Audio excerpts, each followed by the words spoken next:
ખેડૂત મિત્રો, સરદાર એમોનિયમ સલ્ફેટની એક બેગમાં છે 2 યુરિયા બેગનો નાઇટ્રોજન પાવર અને 11.5 કિલો સલ્ફર, એટલે કે સરવાળે યુરિયાથી સસ્તું. સરદાર એમોનિયમ સલ્ફેટમાં છે 20.5% એમોનિકલ નાઇટ્રોજન, જેનું બાષ્પીભવન નહિવત થાય છે.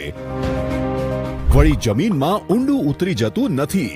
અને હા, પાણીથી ભરેલા ખેતરમાં આ છે એકમાત્ર અસરકારક ખાતર. સરદાર એમોનિયમ સલ્ફેટમાં 23% સલ્ફર છે, જે શેરડીમાં ખાંડની માત્રા વધારે, કંદમૂળમાં સ્ટાર્ચ, તેલીબિયામાં તેલ, કઠોળમાં પ્રોટીન અને ધાન્ય પાકોમાં ગુણવત્તા તેમજ ઉપજ પણ વધારે છે. ઓછા ખર્ચમાં ડબલ પાવર, એટલે GSFC નું સરદાર એમોનિયમ સલ્ફેટ.